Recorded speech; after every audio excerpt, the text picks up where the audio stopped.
I hope all of you have done a very nice quiz. So, and in sequence of this chapter of financial decisions, that is your leverage analysis, chapter number 12 is financing decisions, that is EBIT and EPS analysis. In this chapter of financial leverages, you have already gone through the concept of EBIT, EPS, and you have seen how to calculate it. So further, in order to enhance this, I would like all of you to just concentrate on uh, what I'm just displaying now. I'm sharing with you the scan copy. Today Purva was not available, so I did it. So this is a financing decision, chapter number 12, and this starts from page number 383. So if you just this particular paragraph, which is given in the initial way, is very important. I'm just reading it for you. In making financial decisions, firm pay close attention to the impact of decisions on reported EPS. Why EPS? Because it is nothing but the earning per share which actually matters, which actually is determiner of the value of the firm, or you can say this EPS actually decides that how the stock market will move, that whether a shareholder will be requiring the shares further or not, or this EPS actually decides the company whether to what extent it will be having the values in the market. So in this concern, EPS is quite proper for it is quite proper for EPS. It's an important measure of the firm's performance and is closely monitored by the investors. Since EBIT is uncertain, EPS is also uncertain. So the firm cannot simply pick the plan with the higher EPS. On one plan may provide more EPS at the level of EBIT but less than another. Another way to formulate the EPS rule should be to pick a plan which is having the highest EPS at the next year's expected, that is the most likely level of EBIT. Now, does EPS rule always favor the debt? In most cases it does, and when it does when you are having adequate EBIT or your interest coverage ratio is adequate to cover the interest, the remaining will contribute towards the EPS. But at the same time, if you are having a debt and your EBIT is not able to cover your interest, it will be a risky position for the firm to survive. Now, if we analyze the behavior of EPS in response to the changes in leverages, we will be able to discover the interesting relationships. Okay, and this chapter, EBIT and EPS analysis, is nothing but exploring the relationship between EBIT and EPS and to take decisions for a better financing plan in such a way which increases the shareholders' wealth and maximizes the value for the firm. So this is all about your EBIT and EPS analysis. Let me just take you directly to this example where the four options are given. If you see this over in the on the next page, that is your page number 384. Here, this on the second column on the right hand side, it is written over here, and I will just explain this as such to you. Suppose ABC Limited, which is expecting the EBIT of 1,50,000 rupees per annum on an investment of rupees 5 lakhs, is considering the finalization of capital structure or the financial plan. The company has access to raise funds of varying amounts by issuing equity share capital, 12% preference shares, and 10% debentures, or any combination of thereof. Now suppose, now what the thing is, we know that we have to have an investment of rupees 5 lakhs. Now we have determined that we will be having a total investment of rupees 5 lakhs, and we also know that we have four options. The options are given to us, or you can say we have the choice of raising the funds in the form of either equity share, or 12% preference shares and 10% debentures or any combination. So in this way, for this 5 lakhs, 4 options the firm has decided. Now, number one is by issuing all the equity shares at par. Second is 50% funds of equity shares and 50% funds by preference shares. In 1 and 2 option, in both the options, we do not have any debt raised. In third and fourth, there is an amount of debt also. So 50% by equity shares, 25% by preference shares, and 25% by issue of 10% debentures. So this is the third option. And fourth option, if you see, the equity share capital is substantially decreased. Now we are looking forward for 25% funds by equity share, 25% funds by preference shares, and 50% funds from the debentures. So debt is high in case of option 4. And if you see it from option 1 to option 4, the fixed charges are increasing. In option 1, we do not have any fixed financial cost. That is everything is being financed by equity. And in second, we do not have debt, but still we have a fixed cost in the form of cumulative preference shares, or preference shares you can say by 50%. Still debt is not there. Further, in third, we have 25% of debentures. Now debt has increased with decrease in preference shares. And in last option, we have taken debt partly from the preference shares and partly from the equity shares. So 50% debt is there in option number sorry in option number 4, which comprise of debt and just hold for me. So this comprise of the equity, preference, and debt all in option number 4 with a very high leverage. So if you see the options, we have first the capital structure. The capital structure is clearly defined over here. The entire 5 lakh in option number 1. If you see this, the entire 5 lakh in option number 1 is from equity. And option number 2, 2,50,000 is from equity and 2,50,000 is from preference. Option number 3, 2,50,000 from equity, 125 from preference, and 1,25,000 from debentures. Now in option number 4, we have increased the debentures to 50% of the total capital structure. So here it is 2,50,000 and with 1.25 and 1.25 as equity and preference, and making a total of 5 lakh of the total funds at the end. So just see this, I'm getting back to you.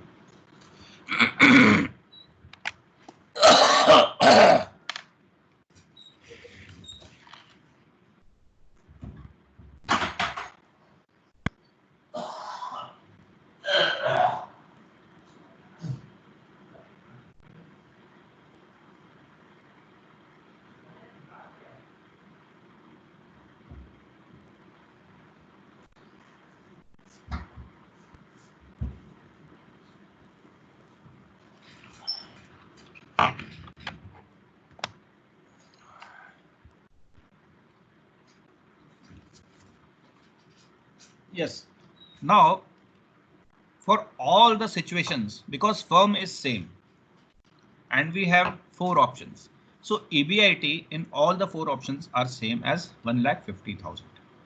Now, if you see interest is totally dependent on debt. And we have, I think, 12% preference shares.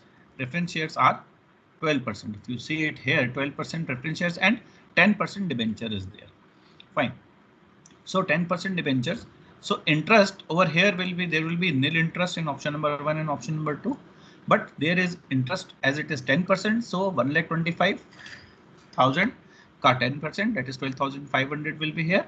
Here because debt is high, 2,50,000. So 10% of 2,50,000 is 25,000 over here. So profit before tax is 1,50,000, 1,50,000, 1,37,500 after deducting interest, because here there is no interest, so it remains same. And after deducting interest, so profit before tax we have with us as 1,50,000, 1,50,000, 1,37,500 and 1,25,000. So from here you have to reduce tax, that is the tax rate is given as 50%, and now profit after tax will be 75,000 because after deducting 50% of taxes, 75, 75, 68, 50 and 62,500 in case of option number 4. Now here we have to deduct the preference dividend. In first option we do not have any preference dividend. In second option we have preference shares, 50% of preference shares are there. So 12% of 2,50,000 will be 30,000, and then again 12% of 1,25,000 preference shares will be 15,000, and again 12% of this will be again 15,000. So 30, 15 and 15 will be the preference dividend.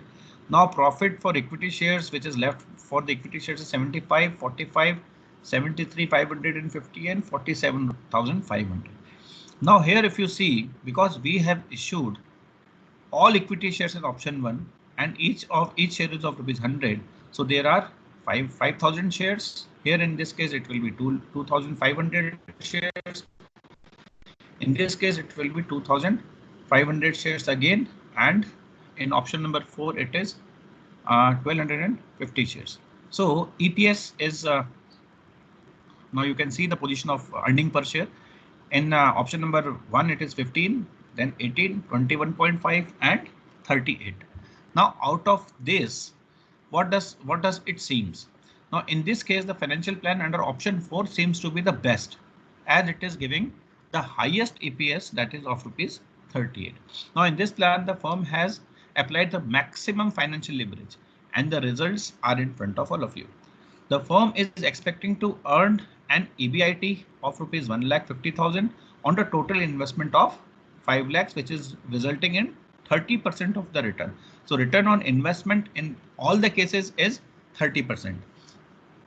On an after tax basis, the return comes to, that is 15%, because after taxes 50% of the taxes it comes to 15%, because you have to pay taxes also. 50% is the tax rate. However, the after tax cost of 10% debenture is 5%. Now why this has happened in case of the last option? Because we also have a tax shield in case of debentures, because the interest is an expenses which provides a tax shield also. So effective rate of interest for us comes to 5% instead of 10%. And the after tax cost of preference share is 12% only. Why? Because the taxes are paid on the profits, not on the profit distribution. So payment of dividend to preference shares is nothing but a distribution of profits on which taxes are already applied. So in option number 4, the firm has employed 50% debt, 25% preference shares and 25% of equity share, and the benefits of employing 50% of debt, which is of which after tax cost is 5% only, and 25% of shares having a cost of 12% are extended to the equity shareholders. Therefore, the firm is expecting a EPS of 38. It means that here the leverage is used in a best possible way, that the fixed financial costs are being levered in order to generate more EPS, and that EPS is contributing to the equity shareholders, or you can say for the profit maximization, or you can say the maximization of wealth of the shareholders. Okay, so this is how it is. So in case a company opts for all equity financing, so let us discuss option number 1, that is all equity financing. The EPS is coming only 15 rupees, which is just equal to half of the after tax return on the investment.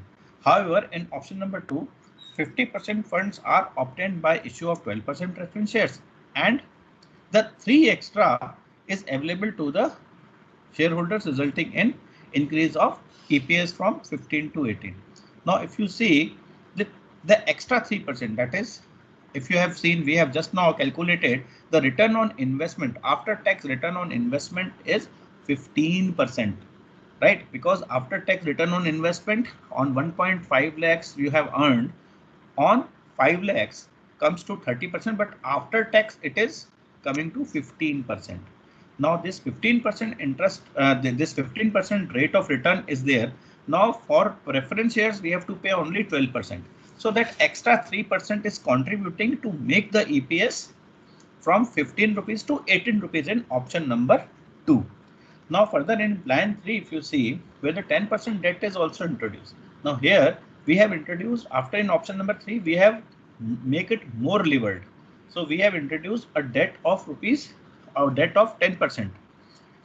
The extra benefit incurring to the equity shareholder increases further from preference share as well as from the debt. Now there is a double effect. Now the preference shares which was contributing 3 is also contributing, but that portion has reduced to some extent because it has been taken over by debt. So in option number 2 we had 2,50,000 preference shares. In option number 3 we have only 1,25,000 preference shares. At the same time we have introduced debt of rupees 1,25,000. So the gradual increase in EPS is from 15 to 18 and then to 21.5. And then afterwards, when the debt structure is more over there, then it has again increased to 38, which is evident, right? So the company is expecting to increase in EPS when more and more preferences and debt financing is available. Why? Because the after-tax cost of preferences and debentures are less than the after-tax cost of the total investment, or you can say after-tax cost of the equity. Now, what happens if the return on investment, that is EBIT, as a percentage of funds employed is reduced from 30% to 18%? Now, let us just reconsider this as because here we have the EBIT of 1,50,000. Now, let the capital structure remaining same, the EBIT, now if we are considering the EBIT of 90,000 in all the options. Now let us see what happens if it is done. So if we see it becomes 90,000 of the EBIT. Now you can see this on the next page. Now EBIT is 90,000 for all the options, and the other things remaining same. There will be no interest in option number 1 and option number 2, but at the same time there will be interest of 12,500 in option number 3 and 25,000 in option number 4 at the rate of 10% on debentures. So profit after tax will likely become, and then 50% tax rate. After 50% tax rate, the profit after tax become 45,000, 38,750 and 32,500. Now again preference dividend will be given, and the profit for equity shares will now be 45, 15, 23,750 and 17,500. Now number of equity shares of rupees 10 each are there in each of the places. And now if you see the EPS, it has become 9.6, 9.5 and 40. Please see this, observe this. Now why it has happened and how it has happened and what implications. Just have a look of this once.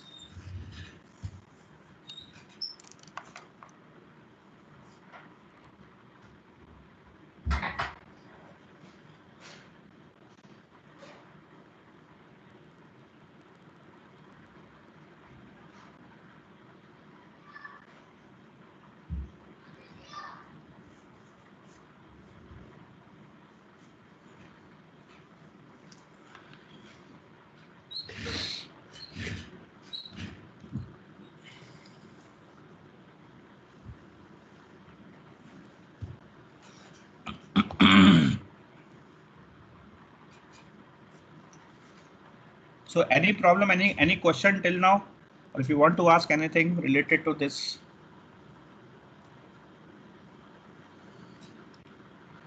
Now here if we see,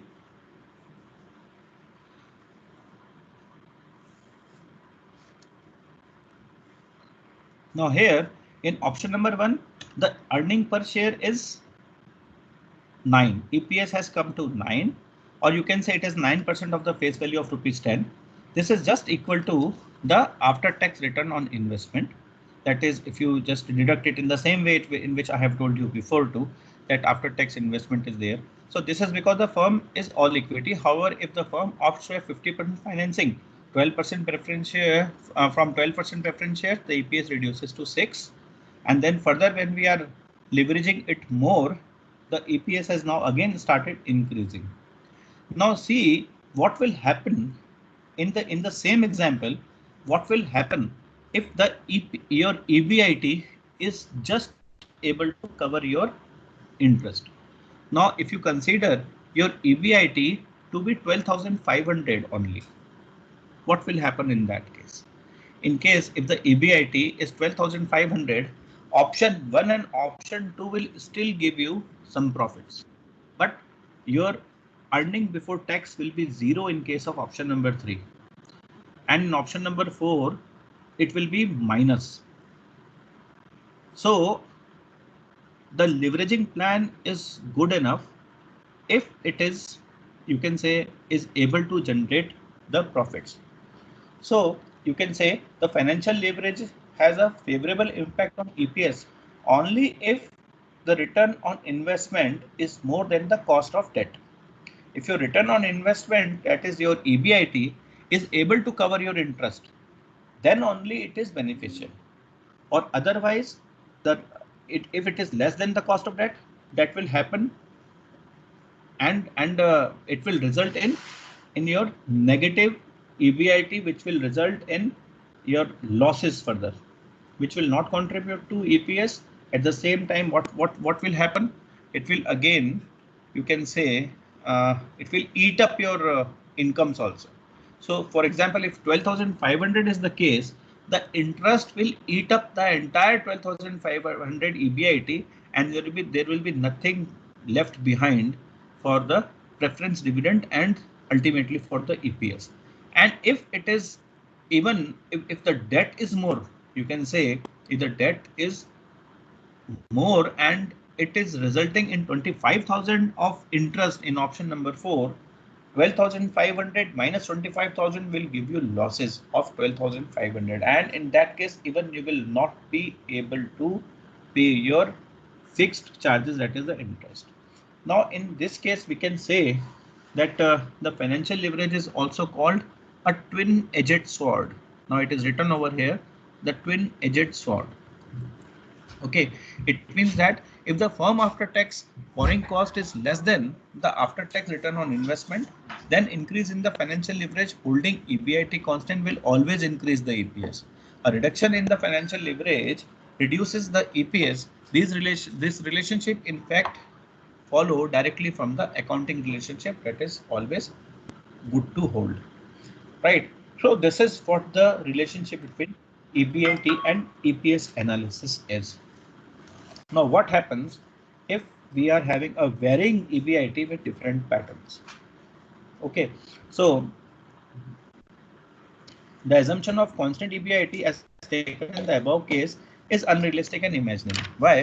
Because it doesn't always happen that you have always the same EBIT. It may vary from situation to situation. So in practice, the firm may not be able to correctly estimate its EBIT level whatsoever through the analysis might not have been made in this respect. The EBIT level may vary and the actual EBIT may come out to be different than the expected. Therefore, the effect of financial leverage on EPS should be analyzed under the assumptions of varying EBIT also. Now, suppose there are three firms, X company, Y company, and Z company. These firms are alike and in respect except the leverages. So they are having a different leverages also. And because the share capital over here is given in all the three firms differently, and total assets and return on investment, and accordingly the EBIT is also, because the firms vary from one thing to other, you can say. So this X limited, X company, Y company, and Z company can be named as poor economic condition, normal economic condition, and good economic condition. You can just see it in at the bottom of your page number 385, where the leverage is 2 lakhs. So X Limited is having the entire full complete total assets, and ROI is given by a 5%, 8%, and 11%, because the economic conditions is different from the firm to firm, and accordingly the EBIT. So EBIT is 10,000, 16,000, and 22,000. Now, if you see, so first company, that is X Limited, which here we have called as a poor economic condition, is not having any leverage, because the leverage is not possible because it's having not that much good economic condition. Only 5% of return on investment, resulting in only 10,000 of EBIT is there. Just hold for a moment. Yeah. So if you, yeah, and the normal is having 8% of return on investment, which is resulting in 16,000 of EBIT. And last one is a good condition, which is a 11% one. And accordingly, for all the situations, the EBIT has been considered for if these firms do not have any leverage, 50% leverage, and Z company is having a 75% leverage. So if you see this, the EBIT is given at 10,000, 16,000 and 22,000, particularly in X Company Limited, which is having no interest at all. If you see over here, the EPS is increasing from 2.5 to 4 to 5.5. At the same time, in Y Company Limited, where the it is leverage is also high, and at the same time you have the EBIT of the in all the three situations EBIT has been considered. So here at 50% leverage, see the EPS, it is increasing from 2 to 5 to 8. So the increase in EPS in higher leverage is more. At the same time, if you see the 75% leverage in Z Company Limited, and given the different EBITs, if you see the EPS has increased from 1 to 7 to 13. So on the basis of the figure given out, it may be analyzed that to how the financial leverage affect the returns available to the shareholders under the different levels of EBIT. Okay. So here, if you see this table given below, this table analyzes the growth. Now change from the normal, that how it has changed from the, if you consider normal as a benchmark, then how much is the reduction and how much is the increase. So if we see the Z company, there is a plus 85.7% increase, and at the same time plus 85.7% decrease. So there is high fluctuation. So in this case, it would be good to say that Z company having a higher leverage is at the same time is having a very high risk. So this is the most riskiest company. At the same time, what will happen to the shareholders? Shareholders, as the leverage will be high, they will be, it will be a good news for them. Today also I asked the same question in your quiz, that if the leverage is high, it is good for shareholders or not? Yes, it is good for shareholders, provided the company has a adequate EBIT to cover its interest. So if the leverage is high, what will happen? The risk will also be high and the chances of return will also be high. And as the chances of return will also be high, there will be high propensity of increase in the prices of the shares in the stock market, and therefore it will affect the value of the firm also and the wealth of the shareholders also. So if you have any problem till now, please ask, or otherwise we will proceed further. So it could be bad news also, no? The risk is also high. Of course, risk is high, but at the same time, I think it is Pratik. Yes, sir. I can recognize your voice. So Pratik, what happens? You're very correct. Risk is high, but Pratik, who invest in shares? Those who are risk availers, those who can avail the risk, or those who can who are having a high risk-taking propensity. So they are looking forward for more risk. Otherwise, people will invest in either debt or in government security. So those who want to have play with the risk, they will invest in the stock market, and they would love to have such type of situation. Why? See, it is one or the other way. It is you can say the business of the company from where it gets the money or how it does. Shareholders are for very short term sometimes. They are looking forward for increase in the value of the shares. As soon as the value of the shares will increase, they will just book their profits and get out of the market also. So it is a good news for them that yes, if the company is having a high leverage, for sure the market share, the stock prices may increase, right? So it's like that. Right, sir. So Thank you, I sir. hope, yeah, I hope this is very clear now. So next, no, these are the actually the points which are considered in the real life when we are deciding the capital structure of a company, right? So this will put you in a real situation. So those who are doing these exercises and thinking like that how it is and why it is, then you will be able to justify your things in a better way. And I'm glad that your class is really full of the students, those who would love to ask the questions or those who love to think about, right? So if you see further, uh, there is one more situation where the return on investment, if you continue, the return of the what happens if the ROI is 6%. On the same page, if you see, there is a small table where fund employed is 2 lakh for everyone. ROI has been fixed at 12,000. Interest is there is no interest in first. There is 6,000 interest in the Y Limited, and for Z there is 9,000. So profit before tax is also 12,000, 6,000 and 3,000. Now further, if you see 50% of tax rate it's given, then profit after tax comes to 6,000, 3,000 and 1,500. Now if you see the number of shares, the EPS is coming same. Oh wow, this is a good situation. So EPS is 3, 3 and 3. Isn't it interesting?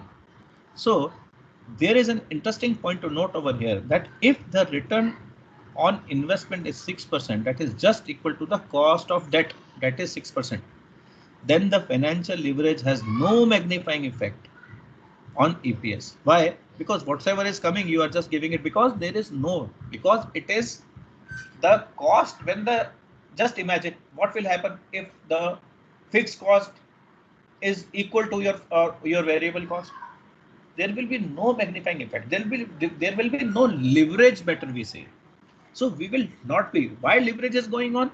Because we are able to take the benefit of fixed cost. May it be a fixed financial cost, may it be a fixed operating cost. But if the return on investment, that is over here it is 6%, and the cost of debt is also 6%, it will not give you any magnifying effect. And as a result of this, the earning per share in all the situations will be same. So what is the how do we conclude that the effect of financial leverage, that is the use of debt in the preference? What is leverage, financial leverage?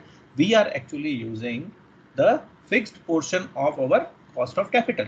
The fixed portion of cost of capital is nothing but your interest and preference shares, which depends on the return on investment or EBIT of the company. When ROI is more than interest on debt or the rate of preference dividend, increase in the degree of financial leverage is beneficial, as it is measured in terms of EPS or return on equity. The increase in financial leverage results in higher return to the equity shareholders. Pratik, here is your answer. Okay, when as measured in terms of EPS or return on equity, the increase in financial leverage results in higher return to equity shareholders, and that's why it is a good news for them that higher leverages actually results in higher EPS, and that's why it helps in the market to grow further. Now, this is further here is a good time to come on the next topic, which is your financial break-even, or you can say break-even level, or you can say financial break-even point. In this case, the EBIT level of the firm is just sufficient to cover its fixed financial charges. Then such EBIT level is known as financial break-even level. Please make a note of this in your copy or underline this in your book, that the level of EBIT, which is just sufficient to cover the fixed financial cost, is called financial break-even level. For example, in the above case, the financial break-even level for the firm Y company is 6,000, and for the Z company limited, the financial break-even level is 9,000. Okay, if you see, or you can say the EBIT must just be equal to cover your interest. So for X, there is a no break-even level. Now for Y, there is 6,000 break-even level, and for Z, there is 9,000 break-even level, 9,000 of EBIT as a break-even level. Thus, the financial break-even level is just a level of EBIT at which only fixed financial charges of the firm are covered, and so consequently the EPS will become zero. So if the EBIT reduces below this financial break-even level, the EPS will be negative. The financial break-even level of EBIT will be calculated as follows. So financial break-even level EBIT is just equal to the interest charges, which I have just not told you. Now what happens if there is a preference dividend also? So coming further to the formula of preference dividend, you have to see the next page. Now here it is on the left column. So financial break-even EBIT is equal to interest charges plus preference dividend divided by 1 minus 2, because you have to adjust it before the taxes. Okay, so if the firm is having both debt and the preference capital, then the financial break-even level will be determined by considering both the interest level and also the preference dividends. So for example,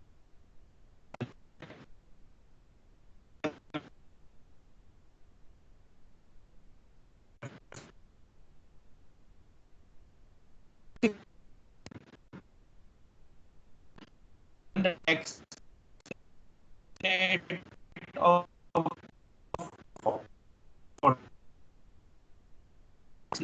20% again.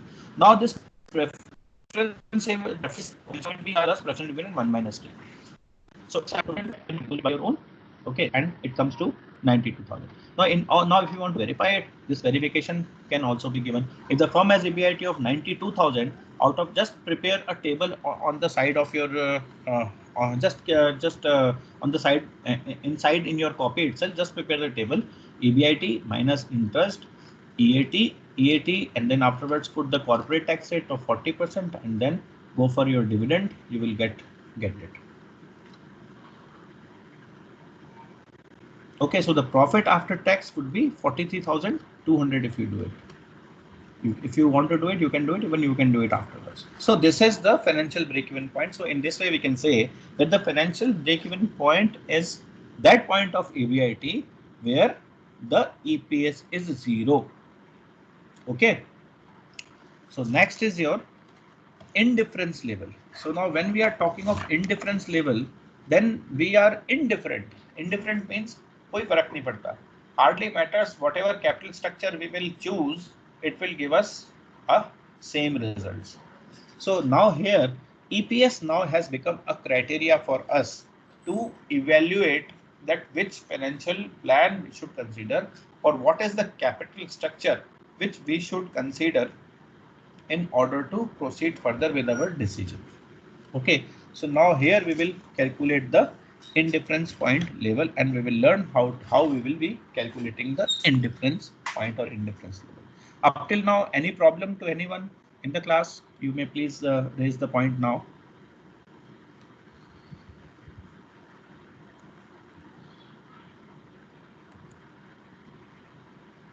Yes. Anyone in the class? Any point? Anything you want to ask? Fine.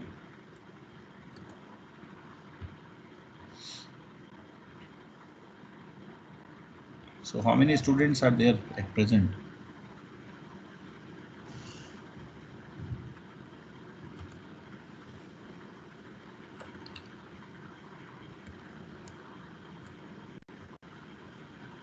Good number of students are attending.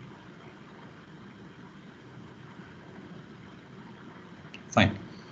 So proceeding further,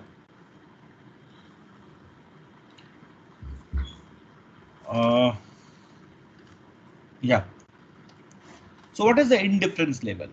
So indifference level of the EBIT is one at which the EPS under two or more capital structure are same.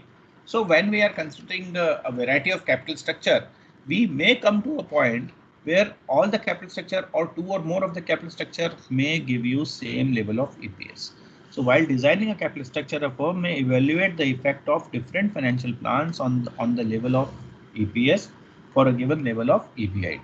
So out of several available financial plans, the firm may have two or more financial plans which results in the same level of EPS for a given EBIT. So such level of EBIT at which, now this is very important, the such level of EBIT at which the firm has two or more financial plans resulting in same EPS is known as indifference level of EBIT.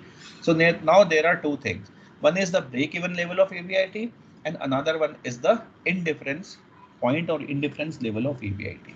Now what is the break-even level of EBIT? Break-even level of EBIT is the level at which the EPS is equal to 0. And indifference point level of EBIT is the EBIT where two or more financial plans will result in same EPS. It may be 0 also. Sir, Yeah. sir, someone has continuously removing me from the meeting. Sir, you can please check the presenters.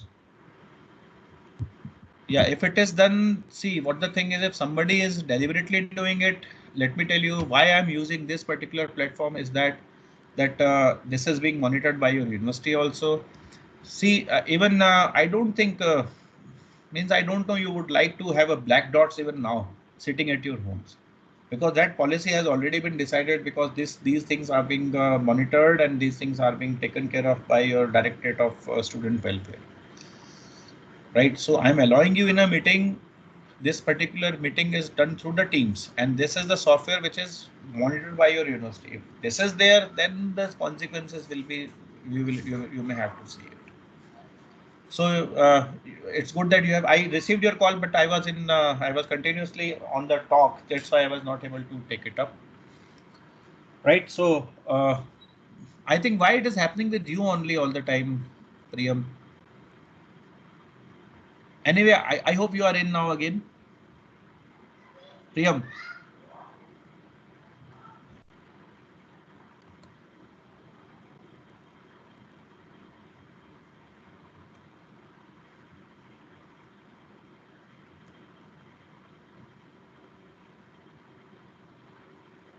Hello, Priyam.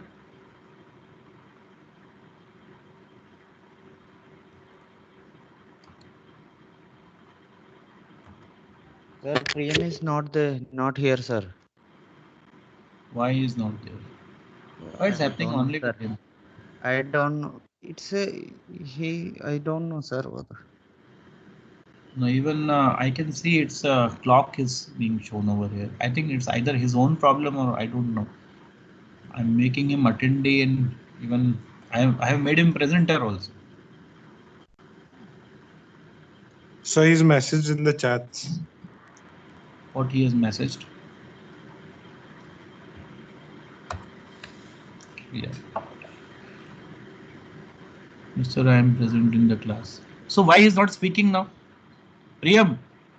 Hello, Priyam.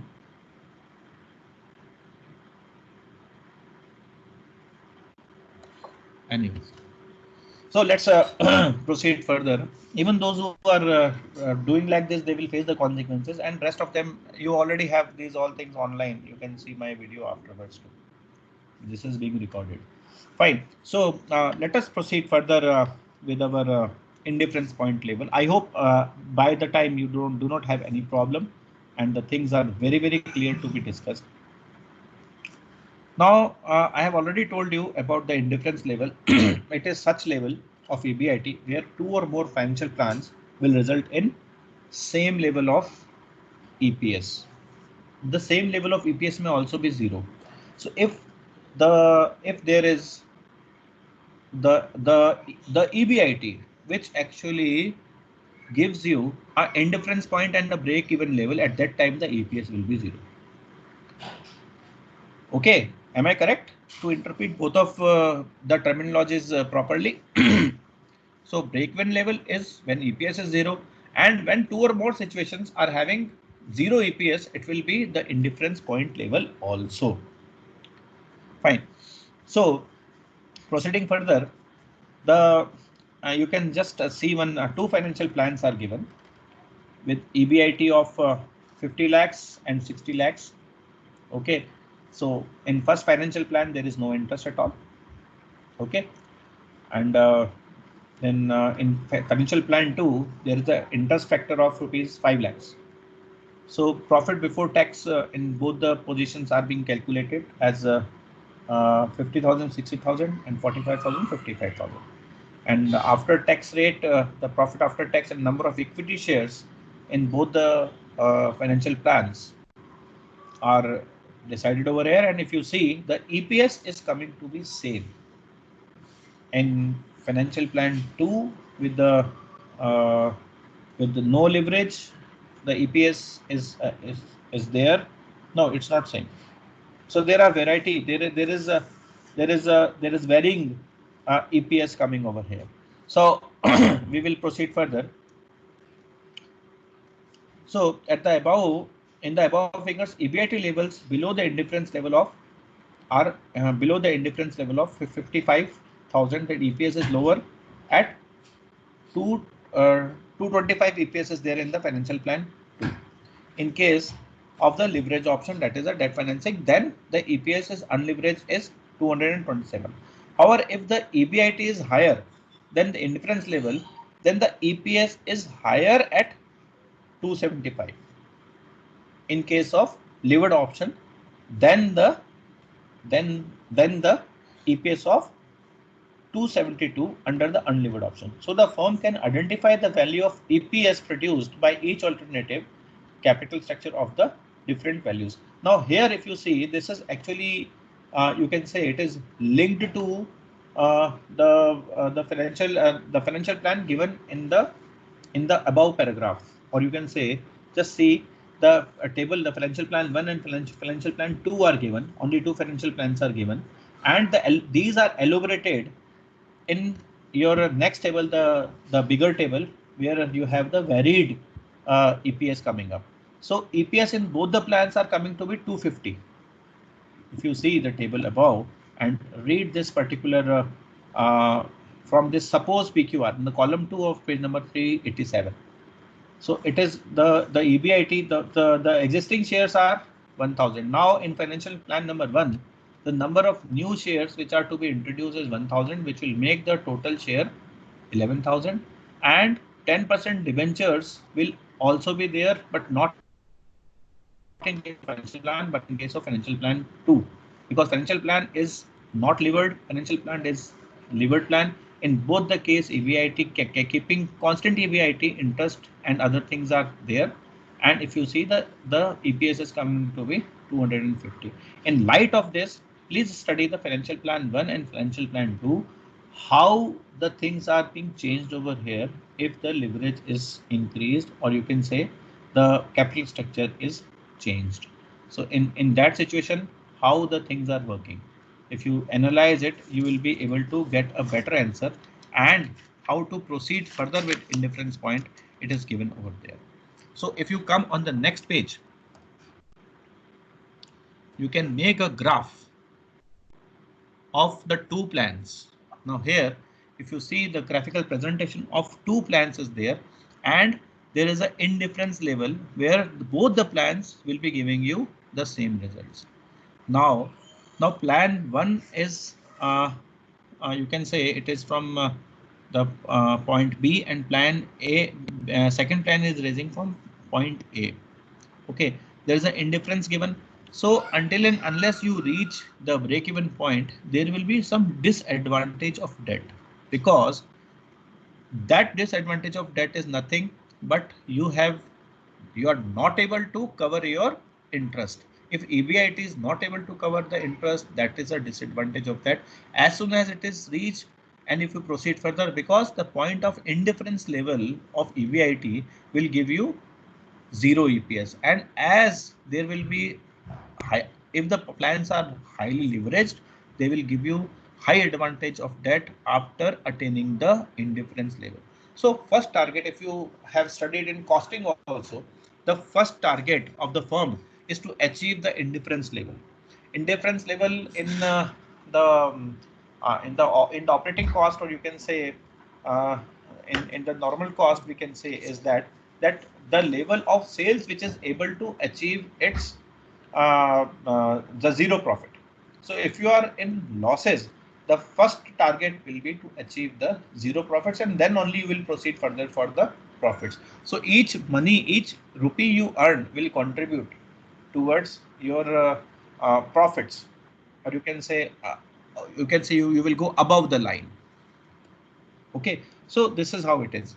So now in this case, let us just how to calculate this break-even point is explained in your example number 12.1. Graphically, it is explained over here, and if you see your example number 12.1, it is clearly explained over here.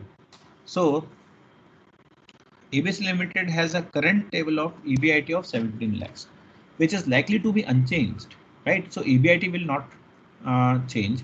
It has decided to raise 5 lakhs of additional capital funds and has identified 2 mutually exclusive alternative financial plans. And the relevant information is given. The present capital structure comprises of 3 lakh of equity share of rupees 10 each and 10% bond of rupees 20 lakhs. So 3 lakh equity share rupees 10 each means 30 lakhs is your equity capital and 20 lakhs is your debt capital, and which will make a total of 50 lakhs. Okay. So the tax rate is 50%. This is the present capital structure. The tax rate is 50%. Current EBIT is 17 lakhs, which is written that it will not change. So even if you are going to change your scale of operation, the EBIT will remain same. The current EPS is given to you at 2.50 and the current market price is 25 rupees per share. Now financial plan 1. Now it is coming up with 2 financial plans. Financial plan 1 says that because they have to raise total of 5 lakh rupees. Just see in the question it is given that you have to raise capital of 5 lakh rupees. Now financial plan 1 comprises of 20,000 equity share of rupees 25 each, which will come to 5 lakhs. And financial plan 2 is to raise the capital through 12% debentures of rupees 5 lakh. So in this case, what is the indifference level of EBIT we have to see. So what are the financial break-even levels, and you have to plot the EBIT EPS lines on the graph paper. Which alternative plans will be better? You have to suggest that. Now here, if you go with the plan 1, if plan 1 is accepted, then the new capital structure of the firm is expected to consist of 3,20,000 equity shares, because 3 lakh equity shares are already there. 20,000 equity shares will again be raised, so it will increase your equity. So 3,20,000 equity shares will be there, and 10% 10% bonds which is already existing. The EPS of the firm in this case will be, because EBIT will not be changing as we know that it is given in the question. So EBIT minus 2 lakhs. Why 2 lakhs? Because 10% of bonds and 1 minus tax rate, that is 50%. Now EPS will be EBIT minus interest minus tax divided by number of shares. Now here number of shares is 3,20,000. So EPS for the plan 1 will be 0.5. So EBIT, whatever be the EBIT. Now EBIT actually we need to calculate. So we are calculating EBIT, that's why we have kept it blank. Now EBIT minus 2 lakhs, 1 minus tax rate upon 3,20,000. Now this is one thing. At the same time, because both the plans will be having same EBIT, so EPS, both of the plans will be having same EPS. So EPS of plan 1 will be equal to EPS of plan 2. So in plan 2, what we have is EBIT minus 2 lakhs, it is existing, minus 60,000 more, because we are raising further debt in place of equity shares, and debt is 12% debt of 5 lakhs. So 5 lakhs ka 12%, 60,000 more interest, and then afterwards we will apply the tax, and it will be divided by 3 lakhs, not 3,20,000. Why? Because the number of shares remain same, because we are not issuing any further shares. So it will become this calculation will become 0.5 EBIT minus 1,30,000 divided by 3 lakhs. Now in order to find out the indifference level, we have to equate both these equations. So EPS plan 1 and EPS plan 2 will be equated, and you can see it on the next page.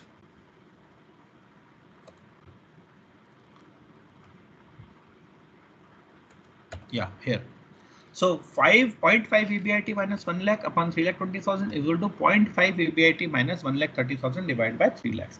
So if you solve these two, you will get a EBIT of 11,60,000. So this value of EBIT, where both the plans are giving you the same level of EBIT, is the what it is called indifference level.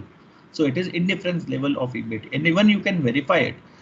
Now you can just 0.5 into this, you just put it. It will give, both the plans will give you a 1.5 EPS. So in both the cases, plan 1 and plan 2, the EPS is 1.5 rupees. So the financial break-even levels of the two plans we have already given, and if you plot it on a graph, you will be able to get it in a better way. You can see it on the graph itself, that how it is coming down. So you have to prepare the graph between EBIT and EPS. EBIT on the x-axis and EPS on the y-axis. So what will happen if there is a 0 EPS? You can just calculate it how it will be, that if the EPS is 0, what will be the EBIT? So in both the plans, the EBIT when EPS is 0 will be different. So in both the cases, it is coming to be 2 rupees and 2.6 rupees. And then afterwards, if you increase it further, so it is going to be 1.5 rupees, and this level will be 11,60,000, which you have just now calculated. So this is the way how we calculate the break-even point. And further, there is a verification. Now, what will happen if the preference dividend is also included? So these all things are given. So there will be on this page itself, if you can see, there will be a variety of things. All equity financing, debt equity mix, what will happen to it? So how it will go for. So in this way, there are various ways to find it and calculate it. And there are various situations on which you have to find out the different level of your indifference level of your EBIT also, and your break-even level of EBIT also. Now there will be variety of things in this, that how you have to put it in the equation, how you have to do the things and further. So if you proceed further, this is being explained using various examples. In 12.2 also various situations are given. So here also I have already taught you the things, and the concepts are being made clear also. So if you have anything related to the conceptual knowledge, you can ask me now, or otherwise this chapter is over and your graded illustrations will start. And from the graded illustrations also, I think you will not face that much of problem, because once your concepts are clear enough, then you will be able. This is one of the most important chapters of your syllabus. So any question till now, or anything you are not able to understand, please tell me.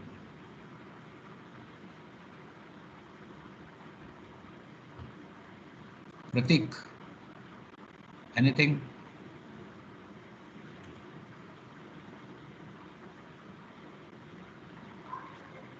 Anyone? Vishab?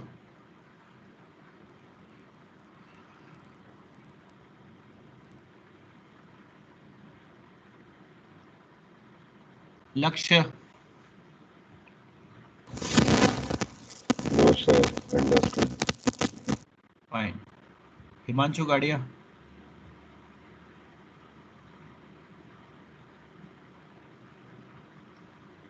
Anish, any problem? No, sir. Till now. Fine. Riya Batra is there. Any problem, Riya?